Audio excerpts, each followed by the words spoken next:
tahjil. Maknanya setengah daripada sunat-sunat wudu.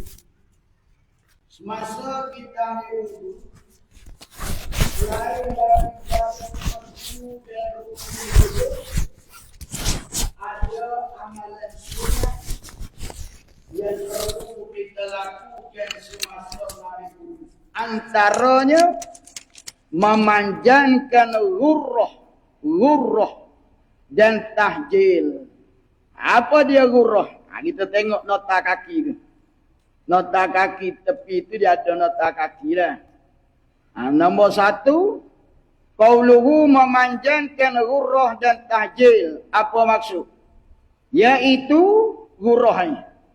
Ghurrah ni iaitu ghurrah membasuh serta muka akan pendahuluan kepala. Apa dia pendahuluan? Iaitu pendahuluan sebelah atas daripada dahi dan 2 telinga kanan kiri dan 2 belah leher tengkuk. Itu makna ghurrah. Maknanya rekah cerita mudahnya, semasa kita basuh muka, sunat basuh biar lebih daripada dahi. Kita basuh start pada atas dahi. Dia wajib basuh anggota wudu ialah dahi. Setakat tumbuh rambut. Maka atas pada rambut tu tak wajib sunat. Mana kita basuh biar lebih jiru air daripada atas pada dahi dan kiri kanan pula melepasi telinga kanan telinga kiri. Kita basuh. Itu dia panggil ghurrah, melebihkan sempadan yang wajib. Tu dari sudut muka kan. Basuh sapa ke tekuk kan. Sapa ke tekuk. Tu dia panggil ghurrah. 2 telinga dan 2 belah leher. 2 tepi ni. Tu lain kita. Dan tahjil, apa dia tahjil? Tahjil iaitu membasuh serta tangan. Yakni basuh tangan hingga ke siku. Basuh-basuh tu akan yang sebelah atas daripada 2 siku. Mana kita basuh setakat lengan lagi. Wajib basuh siku ke bawah. Kita jiru air tu atas pada siku, di tengah-tengah lengan tu kita jiru situ lagi. Kita basuh start daripada tengah lengan, turun ke bawah. Itu dia panggil tahjil. Dan serta kaki. Maknanya ketika basuh kaki, akan 2 betih. Yang wajib basuh kaki, daripada hujung jari kaki, sampai buku lali. Buku lali itu buku yang timbul. Buku yang timbul di kaki kita, dia menjadi pemisah di antara kaki dan betih. Jadi hak wajibnya setakat buku lali. Buku hak timbul tu. Maka tahjil ni basuh lebih ke atas lagi.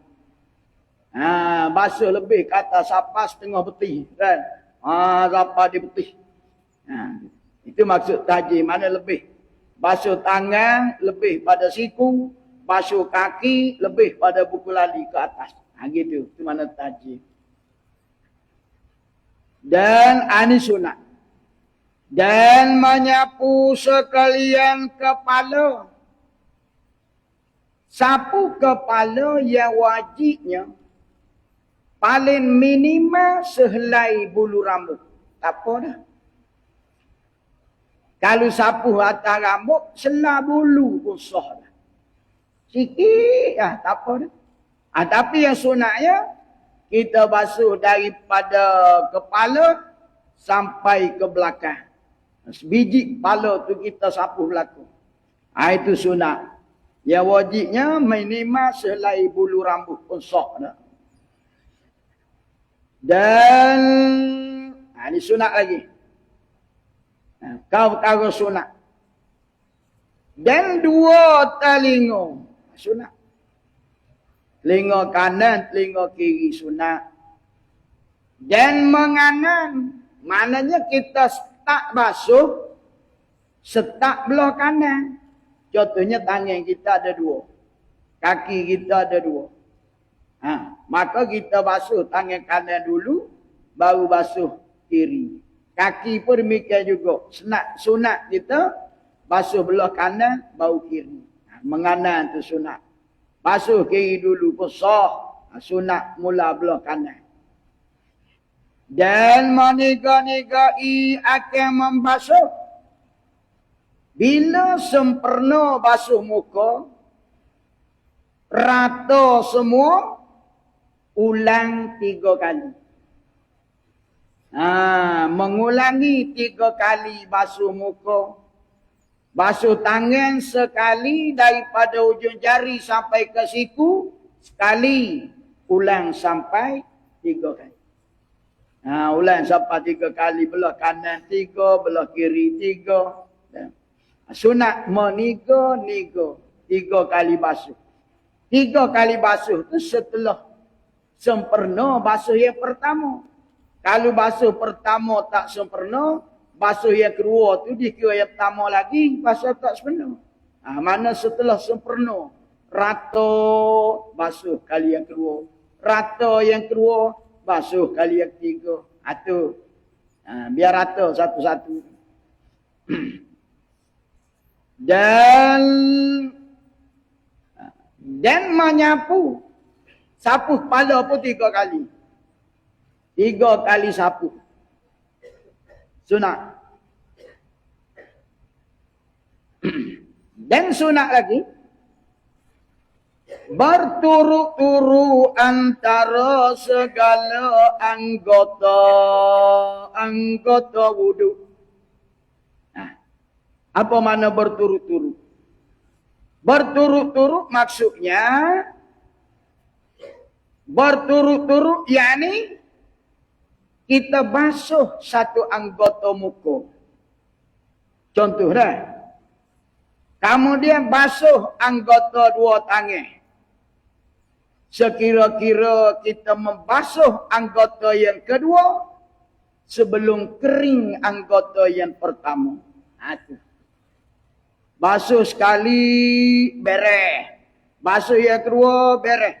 Kita basuh yang kedua, yang pertama belum kering. Jangan berhenti. Itu maksud segera. Mana kalau kita tidak segera pun sah. Basuh muka. Paduk buah. Makan nasi habis buku. Pergi sambut tangan pula. Boleh. Sunat segera. Sodah muka selalu tangan. Itu maksud kata. Sekira-kira kita membasuh anggota yang kedua. Sebelum kering anggota yang pertama. Gitu. Selalu. Sunat segera. Berturut-turut dia panggil. Dan antara basuh, segala basuhnya. Jadi kita kata kita basuh muka 3 kali. Contoh. Sunat basuh muka 3 kali. Basuh sekali tu wajib. Rukun. Sunat basuh 3 kali. Mana basuh yang kedua sebelum kering yang pertama. Basuh yang ketiga sebelum kering yang kedua. Dan basuh tangan sebelum kering basuh muka. Sapu kepala sebelum kering dan basuh tangan. Itu maknanya segera tu. Dan pada menyapu, sapu kepala pun 3 kali. Dan sudah yang pertama, sapu yang kedua, yang ketiga sebelum kering yang pertama. Sebelum kering basuh tangan, sapu dah kepala. Itu segera. Apa nak kata segera? Jangan berhenti, jangan berhenti. Kalau berhenti pun tidak batal. Kecuali kita ketengkuk apa tu. Takut sudah basuh muka. Jumpa kawan duk buah. Duk buah ngongek-ngongek. Kering dah air muka. Kawan tu balik baru nak sambut tangan. Boleh. Tak ada masalah. Tapi sunat segera. Gitu. Dan antara segala juzu anggota yang satu. Dan kita kata basuh sebelah lengan. Kita basuh lengan tu jangan berhenti. Jangan berhenti. Basuh, jangan berhenti. Basuh berhenti. Anaknya, derek. Jangan berhenti hingga rata. Anggota yang satu. Dia kata basuh, tapak tangan berhenti. Lepas basuh, pulak lengan berhenti. Lepas basuh, siku pulak berhenti. Tak, basuh jangan berhenti. Nak jadi segera tu jangan berhenti. Sunat. Dan meninggalkan bertutur. Sunat juga. Apa dia meninggal bertutur? Sunat diam. Masa ambil wuduk diam. Tak usah bertutur. Bertutur ni bercakap. Tak usah dia bercakap lah. Kalau bercakap pun tidak ada haram. Sunatnya jangan bercakap. Selagi tak selesai wuduk. Nah, jangan bercakap. Sunat jangan bercakap. Dah meninggal bertutur. Mananya jangan bercakap. Dah lain-lain. Lain-lain banyak lagi lah. Kau sunat ni kalau nak cerita berlaku banyaklah. Ini setengah daripada kau sunat ketika berwudu. Dan makruh. Makruh ni tidak haram. Tapi kalau kita buat benda makruh kurang pahala. Tak ada pahala. Dia menjejaskan pahala pasal kita buat benda makruh. Contohnya, berlebih-lebih pada air. Banyak air. Basuh muka saja pun 2 beledi. Banyak. Berlebih-lebihan. Ataupun kalau kita buka paip ni keluar bau. Makruh lah. Dah buka lah pelan-pelan. Air tu berlari. Itu banyak. Kita jadi mabuk pada bazir pula. Melebih sangat. Dan mengiri. Mendahulu anggota kiri. Makruh. Sah tapi makruh. Kurang pahala. Dan lebih 3 kali. Mana lebih 3 kali? Dia basuh tangan 4 kali. Jadi kalau 4 kali, dia jadi makruh. Nak suruh jadi sunat, kena cukup 5. Tu. 3, 5, 7. Jadi, mana lebih? Lebih atas 3. Jadi moleknya setakat 3 je. Lebih tu dia jadi makruh. Kecuali kita wasa tak yakin. Wasa tak rata. Basuh pula jadi 4. Kalau 4 dia jadi 5. Gitu. Mana bila kita yakin ada 3 kali itu rata. Abalah tambah. Tak usahlah tambah. Jadi makruh pula. Dan kurang daripada 3 kali. Kurang pada 3 seperti 2. Sekali tu wajib. Sekali basuh tu wajib. Kalau basuh 2 kali jadi makruh. Kena basuh 3 baru jadi sunat. Dan merentak akan air. Apa maksud merentak? Kita mengelak-ngelakkan. Kita lap. Air wuduk ni kita lap bagi kering. Sunatnya biar dia kering sendiri. Jadi bila kita lap, tidak batal, tidak haram. Kita lap dan kita nak pakai baju tak selesa. Tangan basah nak pakai baju tak selesa, kita pun lap bagi kering. Tak apa. Tidak jadi bid'ah kau berapa tu. Bolehnya? Kalau boleh jangan lap. Kalau boleh.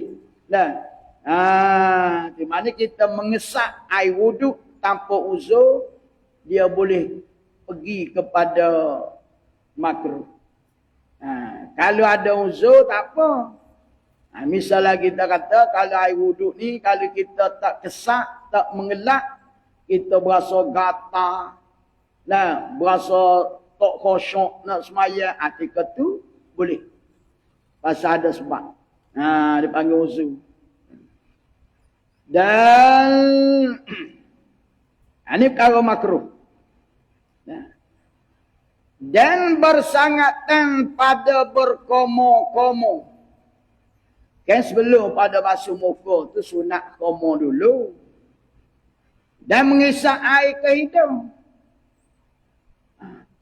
Bersangatan khomo dari air ke hidung tu makruh.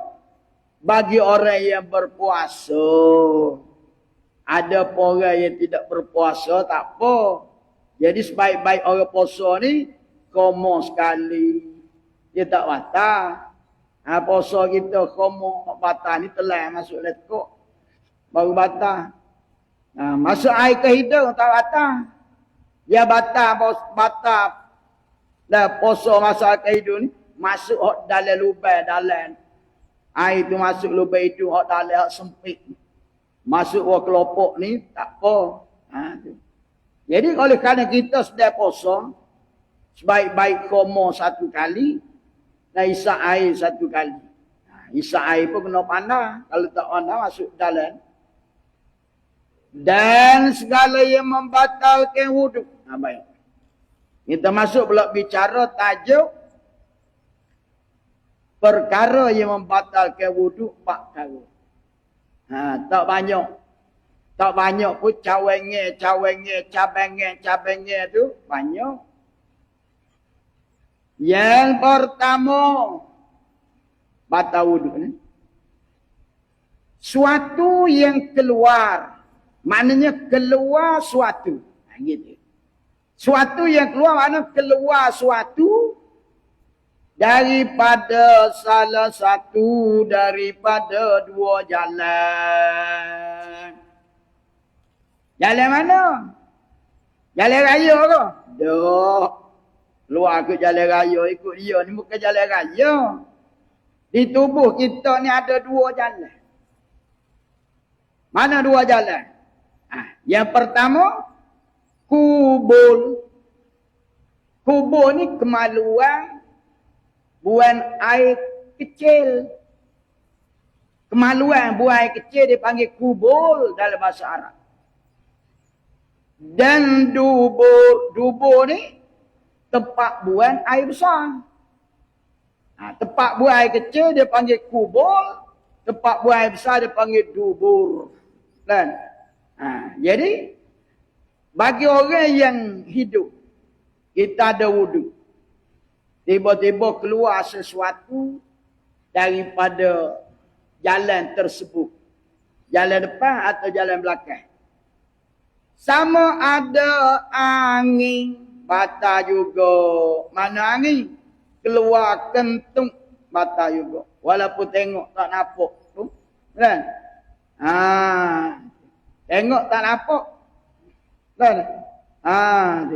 Tak nampak pun atas nama kentung. Batal.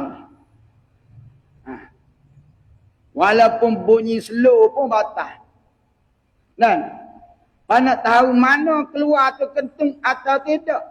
Dia ada 2 alamat. Nak tahu yang keluar tu kentung, dia ada 2 alamat. Salah satu daripada 2 alamat ialah berbunyi suara. Bunyi suara. Nah, bunyi suara. Bisa. Bunyi. Suara tak bunyi. Tapi tak bunyi pun bau wangi. Ya juga. Dan tiba-tiba bau wangi. Ada alamat. Jadi kalau suara tak bunyi, bau wangi pun tidak ada. Tak payah was-was. Kalau kita was-was, aku ni kentung ke tidak? Kentung ke tidak? Kentung ke tidak? Bunyi ke tak? Tak. Dah, bang, dah ada. Lah. Ada kita was-was. Kentung ke tidak? Kentung ke tidak? Kalau kentung sungguh, ada alamat. Ada alamat. Kalau tak bunyi suara, dia bang. Kalau tak bang, dia bunyi suara. Kalau dok belakang, dok dah jawab. Bila dok tak atas. Bila tidak. Itu keluar. Walaupun kita kata satu orang ni dia kentung melalui lubang kecil. Pasal jalan, 2 jalan. Kan? Biasanya dia ketung ke belakang. Hari ni tahun hijrah, ketung ke depan. Batal juga. Batal juga. Kena faham molek tu. Kesalah ketung ke lebih kecil tak batal. Tak kira lah ketung ke lebih kecil. Ketung ke lebih najis kau. Dua jalan ni sensitif. Dia tak boleh. Asal tubik ke jalan ni. Batal. Tak kira lah keluar apa. Kalau keluar awal derian sekalipun batal. Keluar batu ke, keluar kayu ke, asal keluar ke tu. Tidak syarat keluar tu najis. Kalau keluar awal hepo sebiji. Asal keluar. Itu baik. Jadi keluar atas salah satu pada dua jalan. Kubur atau dubur. Kalau keluar atas air, kalau baik telinga tak atas. Keluar ke lubang hidung tak batal. Dia nak lubang ni jalan-jalan. Dua jalan. Dua jalan tu apa dia? Kubur atau dubur. Bagi orang hidup. Orang mati tak batal. Katalah lepas ada kita semayam, lepas ada mandi mayat, kita ambil wuduk. Sudah ambil wuduk mayat, keluar najis. Tak perlu ulang semula ambil wuduk. Wuduk mayat tidak batal. Yang cerita batal ni untuk orang hidup. Untuk orang hidup. Dan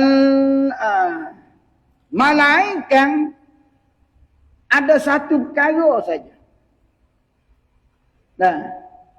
Satu perkara saja melainkan dikecuali mani. Keluar air mani. Keluar air mani. Seperti keluar mani dengan semata-mata ingin.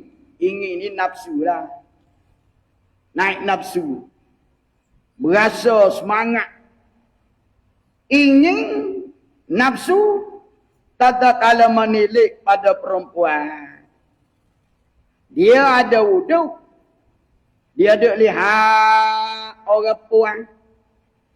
Bila lihat tu, berasa naik nafsu. Bila naik nafsu, keluar air mani. Wuduk dia tak batal, tapi tak batal pun tak boleh semayang, kena pergi mandi wajib. Pasal apa tak batal wuduk, keluar air mani? Sebab dia memerlukan mengangkat adas yang lebih besar. Dia kena mandi wajib. Walaupun wuduk tak batal, tak boleh semayang, tak boleh baca Quran, dia kena pergi mandi wajib. Jadi mandi wajib itu besar pada wuduk lagi. Jadi bila mandi wajib, dah mengatasi segala-galanya. Yang kedua, sebab-sebab batal wuduk. Hilang akal. Hilang akal. Pemikiran dia ni hilang. Hilang akal tu mesti ada sebab. Sebab apa hilang akal? Jadi batal wuduk. Dengan sebab tidur. Tidur. Dia tidur. Katalah kita ada wuduk, kita tidur. Maka semasa tidur, akal kita hilang. Tak tahu ke mana pergi. Akal kita tidak waras masa tidur. Antara sebab-sebab hilang akal tu sebab tidur contoh. Sebab Nabi sabda, man nama falyatawadda, siapa yang tidur kena ambil wudu. Tu hadis Nabi kata, man nama falyatawadda. Siapa dia tidur mesti kena ambil wudu. Atau mabuk. Hilang akal dengan sebab mabuk. Tadi dengan sebab tidur. Atau umpamanya tidur, hilang mabuk. Mana umpama? Contoh kita kata seperti pitam. Orang pitam. Pitam. Dia pitam darah tinggi. 200 naik darah tinggi pitam. Contoh. Ataupun boleh jadi ilaka dengan sebab sakit pula. Kelapa sakit, aduh, ilaka sakit. Boleh jadi juga. Atau gila. Kan? Maka batal wudu. Jadi apa batal wudu orang tidur sana? Kan? Pasal kerana dibimbangi semasa tidur keluar sesuatu tanpa disedari. Jangan-jangan masa tidur kita keteng tak tahu. Kita tak sedang ke tidur. Ini yang hikmah yang kata batal tu. Kan?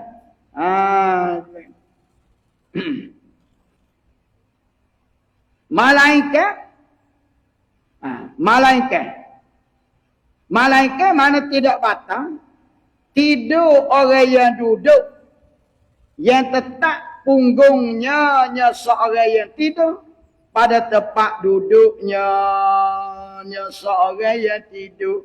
Lagu mana kalau kita saya wudu? Kita pergi masjid, ambil wudu sebelum ngorek. Sudah semayang ngorek, nak tunggu sampai isyak.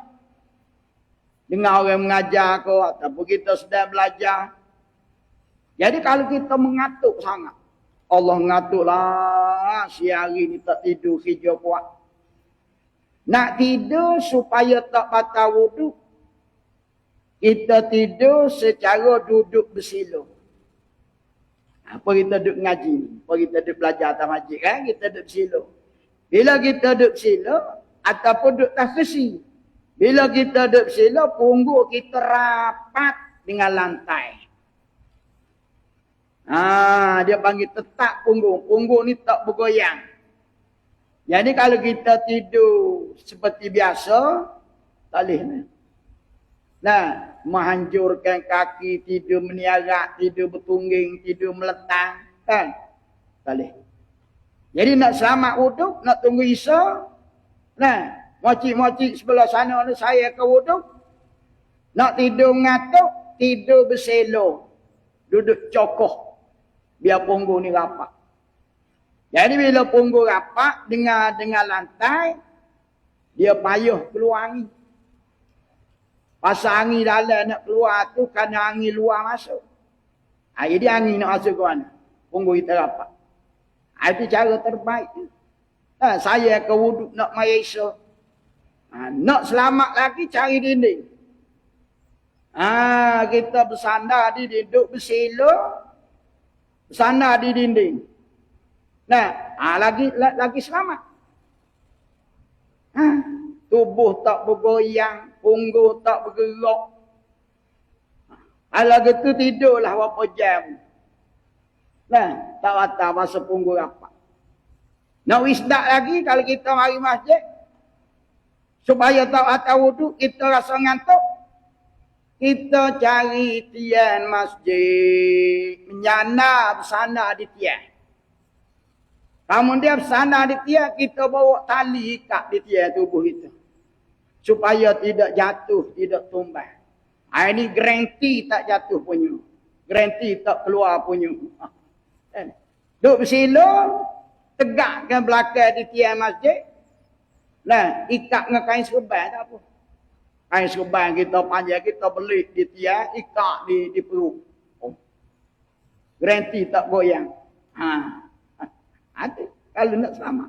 Jadi kalau kita tidur duduk terbalik, duduk repoh hakak tadi, masa dia repoh tu keluar angin. Cara ni nak selamat kan. Tu bawa tali lalu pergi masjid tamat tubuh dia. Baru tak terbalik. Dan ayat batal ni punggung tak rapat. Yang ketiga, berjumpa dua kulit laki-laki dan perempuan. Berjumpa bermaknanya bersentuh tanpa berlapis. Itu maksud berjumpa. Berjumpa yakni bersentuh kulit laki-laki perempuan bersentuh tanpa berlapis. Kalau berlapik tak apa. Nah, berlapik dengan kain, dengan sarung tangan, dengan tuala. Kita nak bersalah, dia lapik dengan kain tuala. Lapik dengan kain telekung. Tak apa. Ini batal wuduk ni berjumpa dua kulit laki-laki dan perempuan. Maksud berjumpa, bersentuh dua kulit tanpa berlapik. Tak ada alas. Tak ada lapik. Perempuan mana? Kita orang lelaki sentuh kulit perempuan batal wuduk ni. Yang ajnabi keduanya. Yang lelaki dan perempuan. Apa maksud ajnabi? Yang halal berkahwin. Dia panggil ajnabi. Ajnabi ni perempuan dengan kita orang lelaki ni sah nikah. Bukan mahram. Bukan mahram. Jadi mana-mana orang puan yang ajnabi ni bahasa Arab, bahasa kita asing. Asing mana dia ni bukan keluarga mahram. Jadi bila bersentuh kulit tanpa berlapik, maka jawapannya batalah wudu. Ya berasingan. Dia paling dekat sepupu. Batal dah. Kita dengan si perempuan tu paling dekat waris. Sepupu, satu pupu. Ayah dia ngemuk kita adik-beradik. Boleh kahwin. Sepupu. Situ batal. Dan jika batal wuduk ni sentuh kulit tanpa berlapik bagi orang yang ajnabi, yang ni bukan mahram. Jika salah seorang daripada keduanya, yang laki-laki dan perempuan, mayat sekalipun. Kata contoh-contoh. Yang matinya suami. Buat contoh. Maka bila sudah mandi, sebelum kapan diambil wuduk untuk mayat. Sudah ambil wuduk, sebelum tutup muka, isteri mari cium buat kali terakhir. Tu kan mandi kata mana isteri tu mari cium kali terakhir. Nak tutup dah kapan ni. Isteri dia pun cium lah arwah suami. Cium. Wuduk arwah suami tidak batal. Yang batalnya wuduk isteri yang hidup. Isteri yang hidup batal. Walaupun dia cium suami yang sudah meninggal. Apa lagi hidup hidup batal. Gitu mana wuduk orang mati tidak batal. Dia batalnya wuduk orang hidup. Dia kata like apa ni? Tu.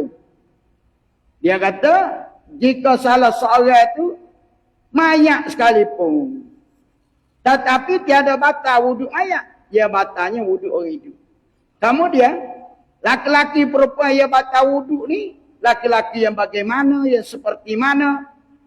Lagi yang sampai keduanya, laki dan perempuan, sampai keduanya laki-laki dan perempuan yang bersentuh tadi, batal wuduk. Laki-laki yang macam mana, perempuan macam mana, iaitu kedua-dua tu pada ghalib ni pada kebiasaan, pada kebiasaannya sampai pada hak keinginan. Apa maksud keinginan? Laki dan perempuan itu ada nafsu. Keinginan itu nafsu. Laki-laki itu berasa ingin kepada perempuan. Perempuan teringin kepada laki-laki. Ada keinginan. Mana dia ni?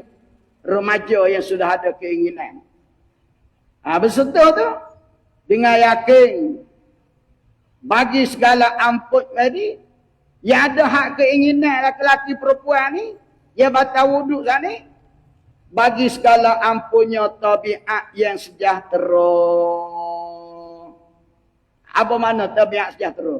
Tabiat sejahtera ni maksudnya seorang laki-laki atau perempuan yang nafsu dia tu yang sejahtera, yang ni nafsu yang baik-baik, yang itu nafsu tak baik.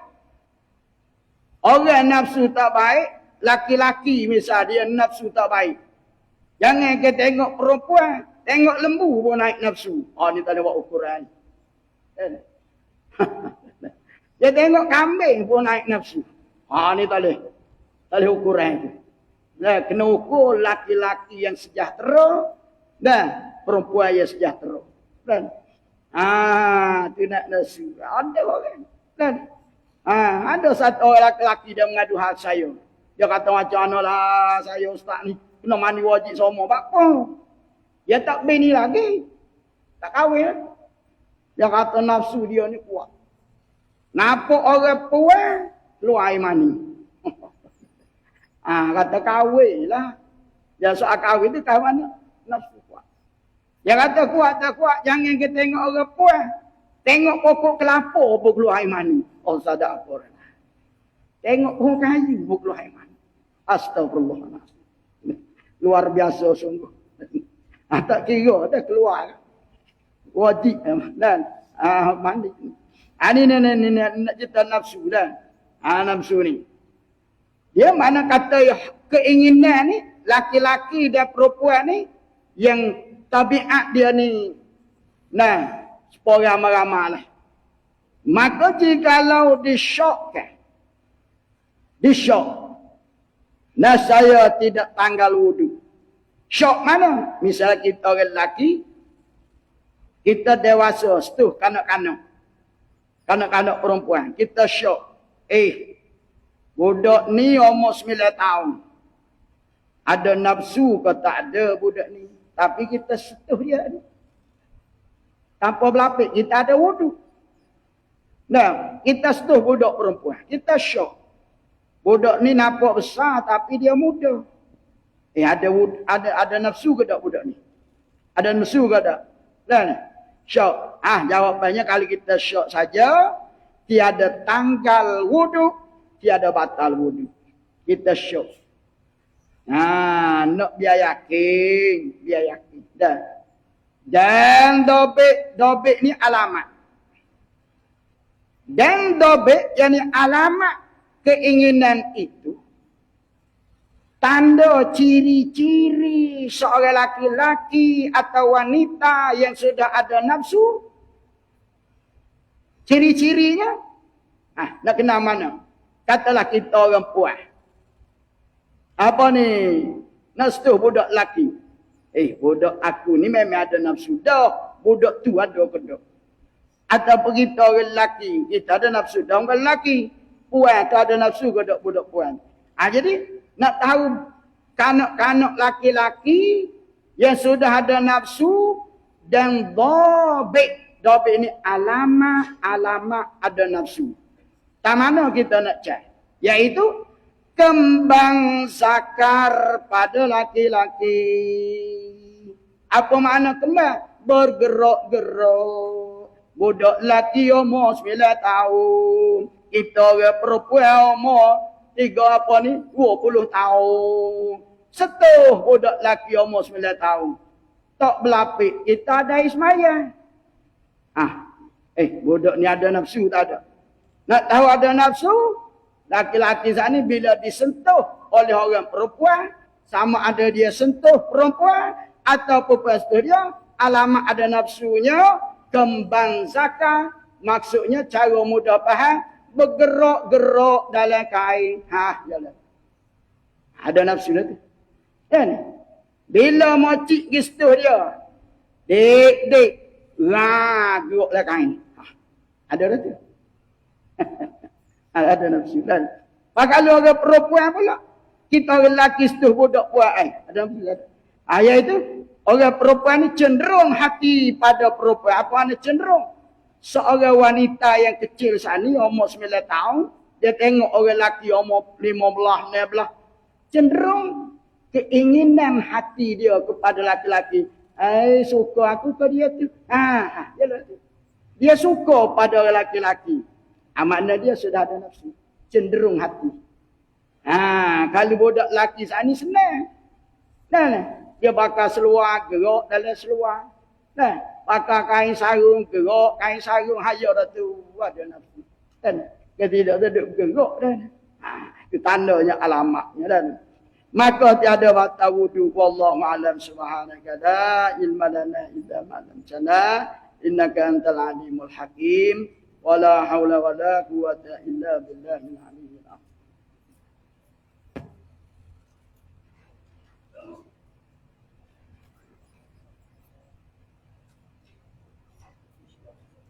Allah